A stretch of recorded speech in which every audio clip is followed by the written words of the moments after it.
열린교회 성도 여러분 안녕하세요. 오늘 동영상 강의는 신약 이야기 네 번째 시간으로 예수님의 초기 사역에 대해서 또 특별히 요한복음을 중심으로 해서 어떤 일이 있었는지 함께 살펴보도록 하겠습니다. 여러분들이 아시는 것처럼 예수님의 공생애는 만 3년이 조금 넘게 진행이 됩니다. 왜냐하면 성경에 네 번의 유월절이 나오기 때문이죠. 그래서 첫 번째 유월절을 시작으로 해서 예수님이 십자가에 달려 돌아가시기 직전 유월절까지 네 번의 유월절이 나오기 때문에 만 3년 그리고 조금 더 되는 기간 동안 예수님이 사역을 하셨습니다. 그런데 이제 요한복음에 보게 되면요, 다른 공간 복음에 없는 사건들이 첫 번째 유월절을 지나기 직전에 몇 가지 일들이 있습니다. 오늘은 그 일들을 중심으로 어떠한 의미가 있는지 또 예수님이 어떠한 사람들을 만났는지 잠시 생각해 봤으면 좋겠습니다. 먼저 요한복음 1장 19절에서 51절에 보시면 예수님이 침례 요한의 집회 장소에서 5명의 제자들을 먼저 만나는 장면이 나옵니다. 그들의 이름은 안드레, 또 안드레 형제 베드로, 요한, 빌립, 나다나엘 등을 만나죠. 이 5사람은 모두 갈릴리 사람들입니다. 그런데 갈릴리에 있는 사람들이 침례 요한이 집회를 하고 있는 요단강 하류 베레아 지역으로 약 사흘 길을 걸어서 내려와 있었던 것입니다. 여기서 침례 요한의 소개로 예수님을 이제 만나게 되는 것입니다. 그런데 우리가 공간 복음이라고 하는 마태, 마가, 누가 복음과 교차해서 읽어보면, 특별히 누가복음을 읽어보면 예수님이 베드로를 언제 처음 만났는가, 이 부분이 조금 혼란스럽긴 합니다. 왜 그러냐면 누가복음에서는요, 예수님이 40일 금식 기도를 하시고 또 마귀의 시험을 이기시고 그 이후에 베드로와 갈릴리 호수에서 처음 만난 것처럼 기록이 되어 있습니다. 하지만 요한복음에서는요, 이 40일 금식 기도에 대한 기록이 없고 또 침례 요한의 이 집회 장소에서 안드레의 소개로 베드로를 처음 만난 것처럼 기록이 되어 있습니다. 그래서 이 부분을 좀 우리가 유추할 수밖에 없습니다. 제 생각으로는 아마도 예수님도 침례 요한의 집회에 참석을 하셔서 그곳에서 공간복음에 있는 그 기록처럼 침례를 받으시고 또 안드레 등 5명의 제자를 처음 만나신 다음에 그 이후에 광야에 가셔서 40일 금식 기도를 하신 것입니다. 그리고 예수님이 이제 본격적인 사역을 하시기 위하여 갈릴리로 올라가셔서 제자들을 만나신 후에 또 그들에게 모든 것을 버려두고 또 나를 따르라, 이렇게 해서 본격적인 12명의 제자들과 사역을 시작하신 것으로, 그 순서로 우리가 생각을 하면 될 것 같습니다. 요한복음에 보면요, 예수님이 본격적으로 사역을 시작하시기 전에, 바로 직전에 소수의 제자들만 데리고 가나 혼인 잔치에 참석하신 걸로 기록이 되어 있습니다. 가나 혼인 잔치에서 예수님은 물을 포도주로 변화시키는 이 기적을 행하십니다. 그런데 우리가 요한복음을 특히 읽을 때 아셔야 되는 것은, 요한이 기록한 기적들은 단순한 미라클이 아니라 어떠한 표시를 나타내는 표적이라고 할 수 있습니다. 그래서 영어로는 사인이라고 이야기를 하는데, 사인이라는 의미는 여러분들이 아시는 것처럼 어떤 표지판을 이야기하는 거 아닙니까? 그 표지판을 봤을 때 그 표지판이 향하고 있는 방향을 우리는 갈 수 있게 되는 것처럼, 예수님이 행하신 그 기적들을 보면은 예수님이 어떤 분인지 그 방향을 알 수 있다라는 의미가 있는 것입니다. 그래서 가나 혼인 잔치는 단순하게 예수님이 물을 포도주로 만들어서 잔치를 기쁘게 했다라는 의미도 있지만, 그 이면에는 예수님이 이 땅 가운데 오신 이유와 목적을 분명히 보여주는 표시가 그 안에 있다는 것입니다. 예수님은 포도주가 떨어져 혼인잔치가 끝나가는 이 세상에, 기쁨이 사라져간 이 세상에 물과 같은 그러한 평범한 인간의 몸으로 오셨음을 말씀하고 계십니다. 그때 예수님이 이 물이 포도주로 변하여 기쁨의 잔치가 이어질 수 있는 것처럼, 예수님이 인간의 몸으로 오셨지만 예수님의 보혈의 피, 즉 포도주로 예수님이 포도주를 제자들에게 주시며 이것은 나의 피를 상징하는 거라고 말씀하시지 않았습니까? 그래서 예수님의 그 모습이 보혈의 포도주로 이제 변화가 되어서 세상의 기쁨, 구원을 주는 의미가 있음을 보여주는 사건이라고 할 수 있는 것이죠. 다시 한번 말씀드리지만 가나 혼인 잔치는 단순히 물을 포도주로 만드는 기적이 아니라는 것이죠. 이 사건은 예수님이 이 땅에 오신 목적, 이유, 이 세상에 기쁨을 주기 위하여 보혈의 피를 흘리기 위하여 오신 표적이라고 할 수가 있습니다. 이 사건을 요한은 첫 번째로 중요하게 다루며 기록을 한 것입니다. 이렇게 가나 혼인 잔치에 참석하시고 예수님은 가버나움에 며칠 내려가 계십니다. 요한복음 2장 12절에 보면 거기 여러 날 계시지 아니하였다라고 기록되어 있는 것으로 보아서 잠깐 가버나움에 내려가셨는데 그 이유는 정확하게 말씀하시지 않고 있습니다. 이 모든 일을 동행했던 요한은 가버나움에 잠깐 내려갔던 그 일을 기억하였다가 12절을 기록한 것이고요. 그리고 12절 다음 13절부터 드디어 첫 번째 유월절을 맞이하여 예루살렘에 올라가신 내용을 기록하고 있습니다. 우리는 지금 예수님이 공생애를 시작하시면서 첫 번째 유월절을 맞이하기 전에 있었던 몇 가지 일들을 정리 중인데 가버나움에 며칠 계셨던 것을 끝으로 해서 유월절 이전에 사역은 이렇게 정리가 됩니다. 지금까지 일들을 요한복음과 공간복음의 사건들을 중심으로 해서 정리를 해보면요. 30세가 되시기 전에 예수님은 갈릴리에서 가족들과 함께 조용히 사시다가 이제 때가 되어서 유대 예루살렘 쪽으로 내려가십니다. 거기서 약 50일 이상 계시는데 그때 하셨던 일은 침례 요한을 만나서 침례를 받으시고 또 그때 잠깐 5명의 제자를 만나셨지만 그들에게 따라오라 이렇게 말씀을 하지 않으시고 그냥 인사 정도만 하셨다가 40일 금식 기도를 하십니다. 그리고 나서 본격적으로 제자들을 불러 모으셔서 이제 갈릴리로 올라가셔서 가나 혼인 잔치에 참여하시고 그리고 가버나움에 잠깐 들리셨다가 이제 예루살렘으로 유월절을 지키기 위해서 첫 번째 유월절을 지키기 위해서 내려가시는 것이죠. 첫 번째 유월절에서 예수님이 하신 일이 요한복음에 기록이 되어 있는데 성전 정화 사건입니다. 많은 사람들이 3년 차에 있었던 예수님의 마지막 유월절을 지켰던 그 성전 정화 사건과 이 첫 번째 정화 사건은 같은 사건이라고 생각을 합니다.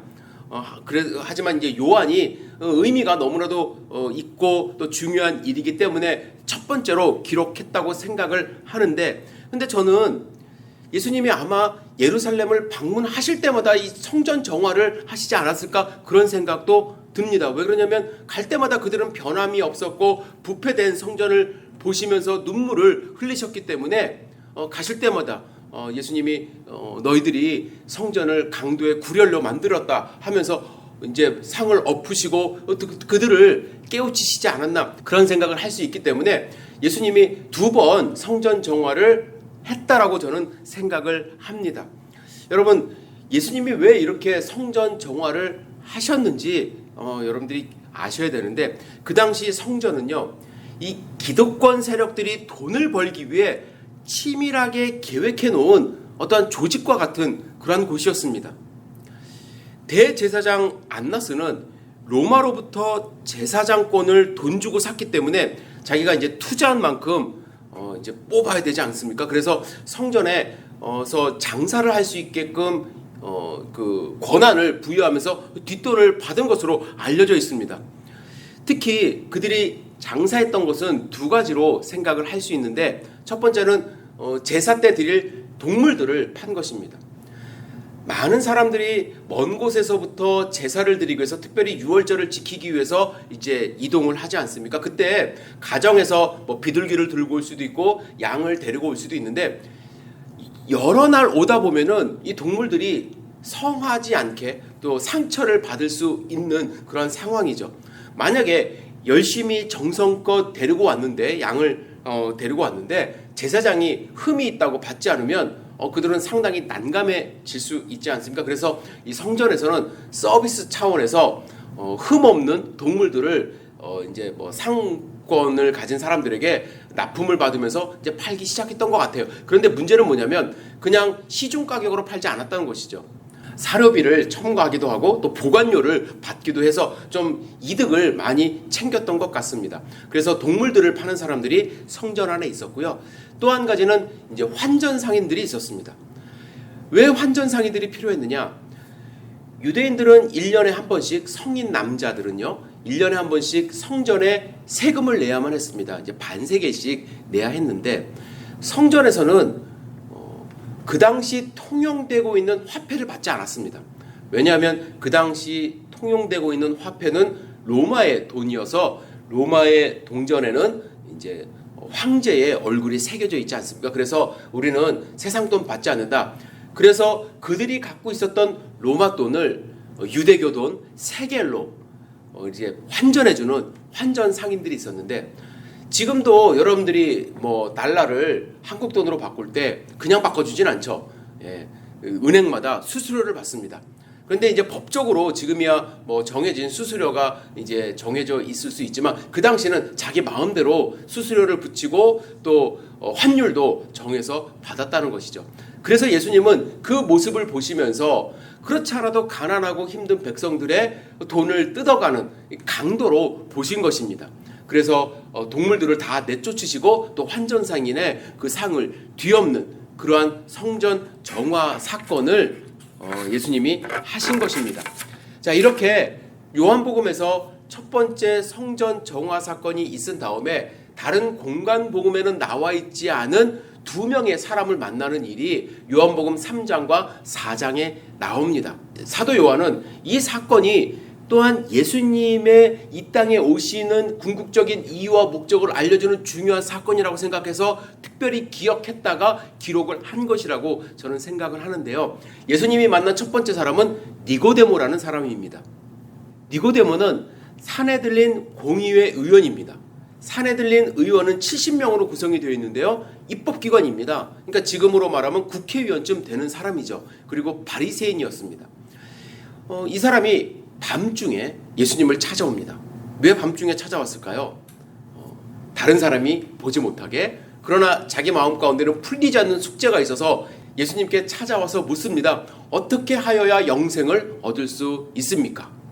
예수님이 그때 뭐라고 말씀하시죠? 거듭나야 된다. 근데 니고데모는 거듭난다는 의미를 잘 몰랐어요. 그래서 어떻게 우리가 어머니 뱃속으로 다시 들어갔다 나옵니까? 그러니까 예수님이 그렇게 거듭나는 것이 아니라 성령으로 거듭나야 구원을 받을 수 있다, 영생을 얻을 수 있다 말씀을 하시죠. 그때 예수님이 이제 니고데모에게 아무리 그 산에 들린 공의회 의원이라 할지라도 또 유대인이라 할지라도 바리새인이라 할지라도 모두가 성령으로 거듭나야 됨을 말씀을 하셨습니다. 그리고 4장에 가면 또 다른 한 명의 사람을 만나는데 사마리아 땅에 있는 수가성의 한 여인입니다. 유대인들은 원래 갈릴리에서 예루살렘을 오고 갈 때 사마리아 지역은 피해서 이렇게 갑니다. 그 사람들은 저주받은 사람, 또 상종하지 못할 사람, 그래서 가급적 만나지 않으려고 했기 때문에 피해가는데 예수님은 일부러 그곳에 가셨습니다.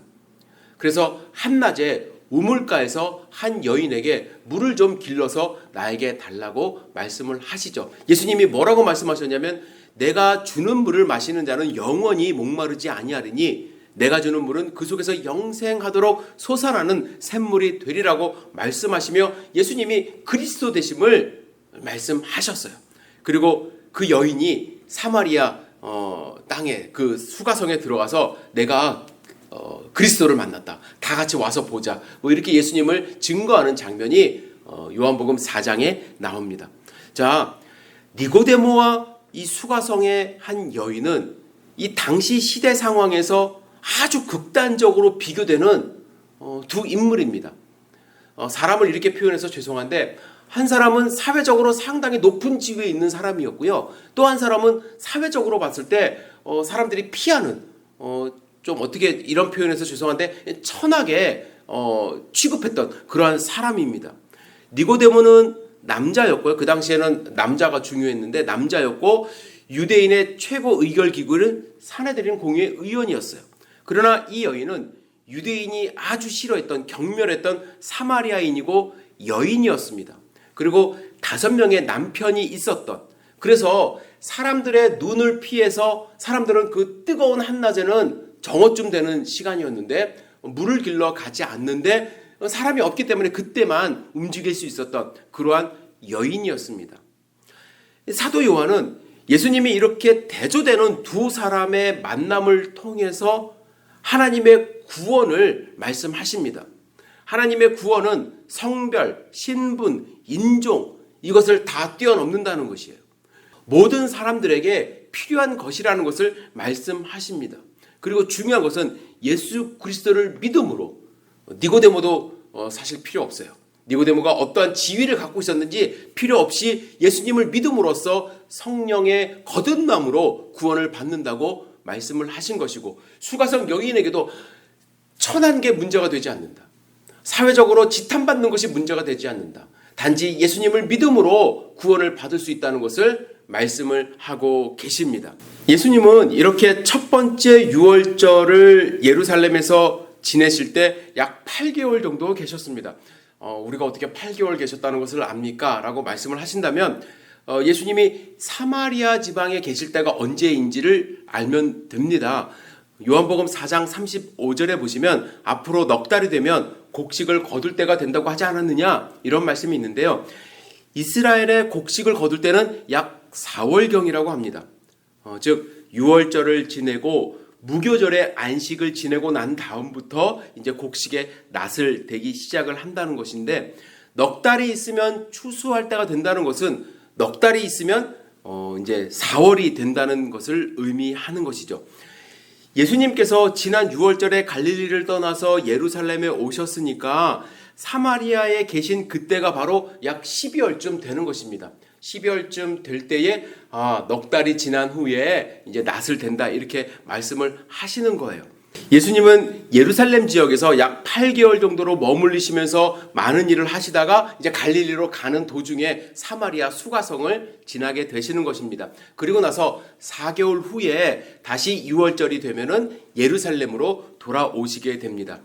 이 4개월 사이에 예수님은 갈릴리 지방에 가셔서 많은 일을 하시게 됩니다. 특별히 제자들을 다시 부르시게 됩니다. 제가 왜 다시 부른다고 말씀을 드리냐면, 요한복음 1장에서 예수님은 제자들을 만나는 장면이 나오죠. 그때 제자들은 풀타임 사역을 헌신한 것 같지는 않아요. 다 갈릴리로 가고 또 뿔뿔이 흩어진 그런 모습이 나옵니다. 그런데 예수님은 이제 본격적으로 사역을 하시기 위해서 갈릴리 지방으로 가셔서 그 전에 만났던 제자들을 다시 만나십니다. 그리고 이제 나를 따르는 어부가 되라. 모든 것을 내려놓고 나를 따르라. 그때 제자들이 이제 한두 명씩 모든 것을 내려놓고 예수님을 따르는 그런 본격적인 사역을 시작하게 되는 것이죠. 이제 예수님이 제자들을 부르시고 두 번째 유월절을 맞이하시기 전에 갈릴리 지방에서 많은 일들을 하십니다. 본격적으로 회당에서 가르치는 일을 하시고요. 귀신을 내어 쫓으셨습니다. 여러분들이 여기에 염두에 둬야 될 것이, 예수님이 그냥 미라클 워커로서 사람들을 고치시고 또 귀신을 내어 쫓는 일, 또 오병이의 역사를 만드는 일, 그 일만 하셨다고 생각하시면 안 돼요. 예수님이 사실 포커스를 맞추신 일들은 회당에서 하나님의 말씀을 가르치시는 일을 상당히 많이 하셨습니다. 왜냐하면요, 예수님이 단순하게 병자를 고치시고 기적을 베푸신 것만 하셨다고 한다면 사람들이 예수님이 이 땅에 왜 오셨는지, 예수님이 어떤 역할을 하시는지 잘 이해를 하지 못했을 거예요. 그러나 예수님은 많은 시간을 구약의 율법을 재해석하시면서 하나님의 뜻이 무엇이었는지를 알려주셨고 하나님 나라에 대해서 알려주셨습니다. 그래서 그 의미가 무엇인지, 하나님 나라는 어떤 나라인지 사람들에게 하나씩 가르쳐 주시고 제자들을 훈련시키신 것입니다. 이제 예수님은 베드로 장모의 열병을 고치시고 이어서 갈릴리 지방에 1차 순회 전도를 하십니다. 순회 전도 마지막 부분에 세리로 일하던 마태를 부르시고 그때가 이제 1년차 사역이 끝나는 시점입니다. 제자들을 부르시는 것도 하루아침에 가서 이렇게 다 부르신 것이 아니라요. 어떻게 보면 1년 정도 시간이 걸리면서 제자들을 한 명씩 한 명씩 부르게 되는 것이죠. 오늘은 여기까지 말씀을 드리고자 합니다. 좀 여러분들 이 시간의 흐름에 대해서 좀 헷갈릴 수도 있는데 다시 한번 동영상 보시면서 첫 번째 예루살렘 방문 있기 전에 어떠한 일이 있었는가, 또 첫 번째 예루살렘 방문 후에 어떠한 일이 있었고, 또 1년차 사건에 무슨 일이 있었는지를 다시 한번 생각해 보시면서 성경을 읽어보시기를 부탁을 드립니다. 다음 시간까지 여러분들 건강하시고 조금 더 재미있고 좀 유익한 시간을 만들고자 노력하겠습니다. 여러분들 다음 시간 기대해 주시기를 부탁을 드립니다. 감사합니다.